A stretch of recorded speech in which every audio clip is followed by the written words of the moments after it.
MJ's recap. MJ's recaps are almost always the same. Pretty much. But I will say, I'll read this part. Shanahan has a knack for getting the best out of his players. He did it with the Dirty Birds, has been doing it with the 49ers. He knows our offense and what will counter it. To win this game, Atlanta is going to have to do everything perfect, and the 49ers are going to have to make some significant mistakes, and I don't really expect that to happen. So he's just looking forward to seeing what the younger players will do, as he's already got himself into next season mode. Good for MJ to have that outlook, even though he continues to call for Thomas Dimitrov's head, even though Thomas Dimitrov continues to provide his team with top-notch talent, just not a top-notch coaching staff. Maybe he's just calling for his head because he's got that very stylish, updo. Maybe.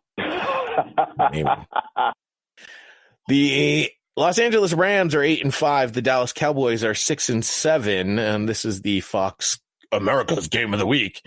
Rams are 12th in the power rankings. The Cowboys are 15th. The Rams are 1-point favorites on the road. For all of the sky is falling that's been said about the LA Rams, their stats compared to Dallas, the number one scoring offense, or the number one offense in the league, Rams 23.9 points per game, 20.2 points allowed per game. The Cowboys 25.7 points per game, 20.5 points allowed per game. So they're about equal there. There's a difference of one measly point on offense. The other difference is the Rams are ascending, the Cowboys are descending, and I believe the Rams will win this one in Jerry's world. I guess I'll jump in here. This is a really hard one for me because I think you're right in terms of the trajectories of the two teams.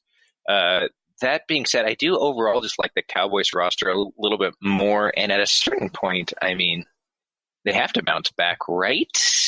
Right? I don't know. I mean, they don't have to. They could suffer. You're right. That's a good point. Okay with that. We've seen plenty of teams not bounce back. But I mean, I'm not going to read too much into last week's game against the Seahawks for either team, because the Rams always play them tough. Sean McVay's won 4 or 5 against Pete Carroll because Pete Carroll just refuses to scheme. So Sean McVay just schemes around him, and they tend to beat the Seahawks a lot. I think they're going to have a much harder time offensively against the Cowboys because they actually do some smart things. So I don't know. I'm going to take the home team. That's all it's going to come down to. If they're at Jerry's place, fine, I'll take them. And if they lose, fire Jason Garrett.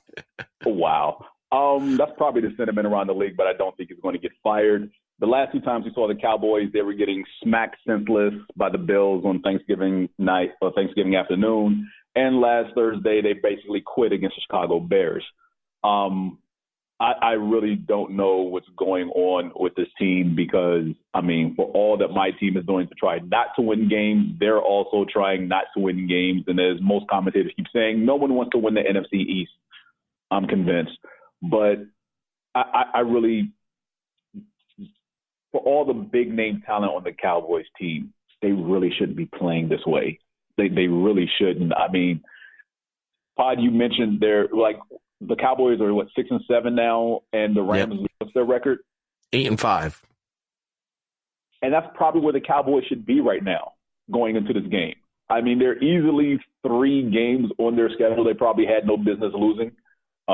We could all point to the Jets game as the most glaring one, but there are other games that, I don't know, they just seem to get away from things. And yes, I get Dak Prescott is trying to prove that he wants a contract in the offseason, but I feel like in these last 2 games that they've lost, either they're not converting in key situations on third down when they're heading towards the red zone, or they're just getting away from pounding Ezekiel Elliott into the opposing defense. And the thing is that if these defenses are fast enough to catch him on the outside to not allow him to edge, then force him up the gut and just live with 3 yards in a cloud of dust. Eventually, he may pop one. I mean, linebackers don't like getting hit by offensive linemen and running backs over and over and over again. Eventually, they will give.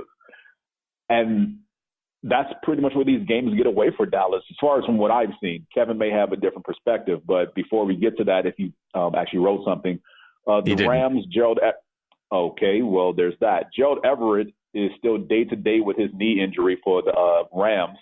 And for the Dallas Cowboys, we have Michael Bennett, Byron Jones, Sean Lee, Tony Pollard, Zach Martin, Lyle Collins, Leighton Vander Esch, and Antoine Woods all showing up on the injury report. I'm not going to get into what. It's a whole litany of stuff. Well, I was going to say all those names sound familiar as being on the injury report for weeks now. So I think my favorite one of those is the fact that Sean Lee is only a part-time player and he still ends up injured. Just that guy's made of paper mache. Also, if the Rams win, then we can just officially declare that the third best team in the NFC West is still better than the best team in the NFC East. Yeah, sure, no problem. What's nice is that the NFC East is going to allow their division to be decided by the division, because next week the Cowboys are at Philadelphia. Then they finish the season with Washington. The Eagles, as I mentioned, will be hosting Dallas and then at New York to end the season. So at least the NFC least was nice and kind enough to make sure that the end of this season will be determined by their division, not by outsiders of the division. Yeah, although one could say if Philadelphia beats Washington this week, as I've predicted, and the Cowboys lose this week to the Rams, then Philly has an upper hand thanks to the Rams beating the Cowboys. Sure. Whatever you say, Pod. Don't have to worry about weather in Dallas. All right. Hey, Sunday night football. Dun, dun, dun, dun. Wrong theme. No, that's Monday night.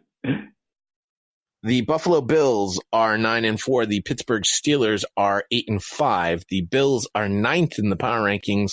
Steelers are 13th. Steelers are favored by 2 points in this game.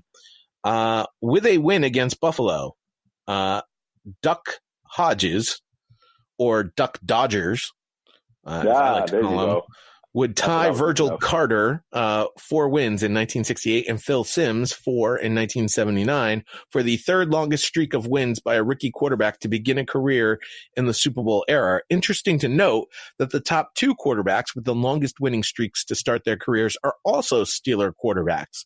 Big Ben started with 13, and Mike Kruchek in 1976 started his career with 6 wins. I don't think Duck Dodgers gets it done here. Buffalo is the AFC team of destiny, I think, this year. I'm going to take Buffalo to win on the road. Yeah, I'm having a hard time picking this game.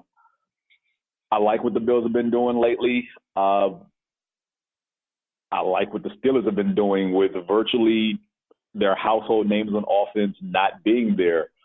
Coincidentally, on the injury report, no Juju Smith-Schuster and no James Conner. Jalen Samuels does show up with that inner thigh injury, and Vance McDonald is still in concussion protocol. But Steelers are at home. That crowd is going to be ravenous for the Bills. And look, yes, the Bills have been playing great football all year.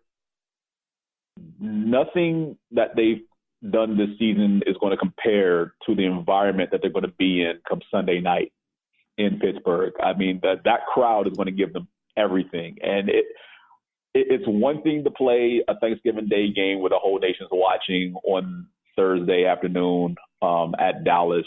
It's another thing to go into Pittsburgh on Sunday night. We will truly see what Cal Allen is made of. Are you really saying this right now? You're talking about the Bills Mafia.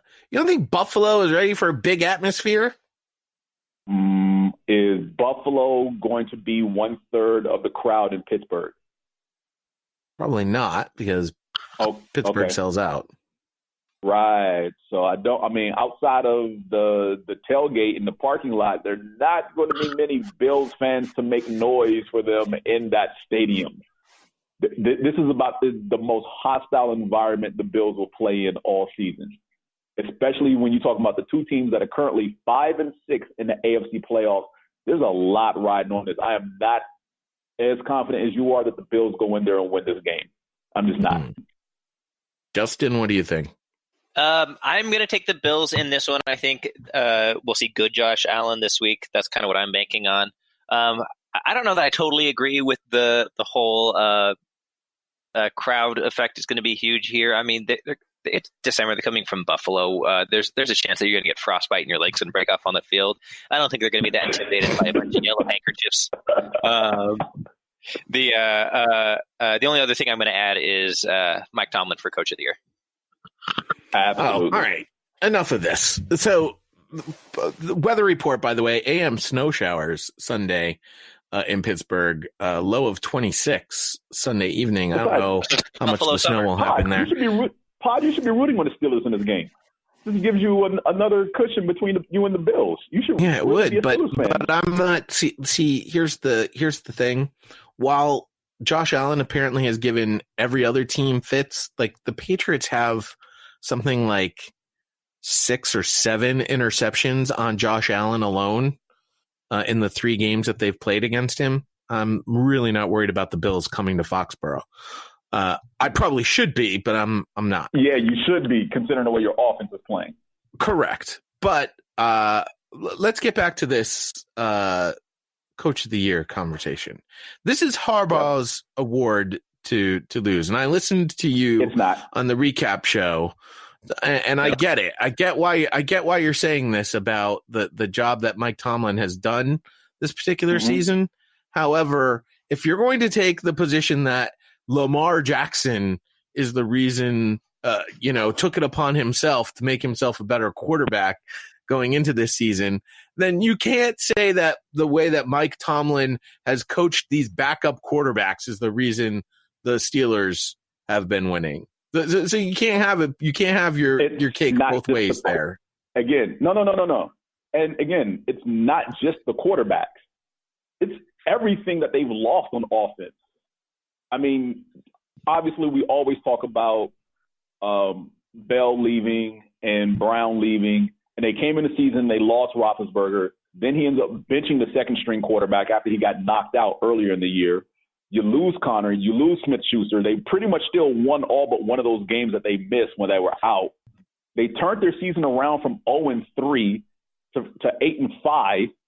I mean, come on. After week 1, you had no thought that Pittsburgh was going to turn around after going that 0-3 start. People pretty much just left them for dead, and here they are on the verge of making the playoffs, currently holding the 6th seed. All right. I had the Ravens with a losing record in the preseason, and they have the best record in the NFL. Your bad pick isn't anybody else's fault. Wait a second.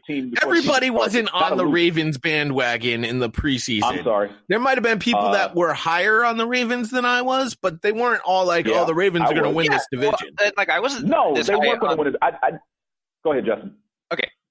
And I wasn't as high on them either. I didn't think Lamar Jackson was going to take this big a step forward. And that's incredible, fantastic. Quarterback's Coach of the Year, sure, give it to him. The Ravens are 11-2, and they have probably the MVP. Steelers are 8-5, and I'm pretty sure they just found their quarterback in a Denny's parking lot.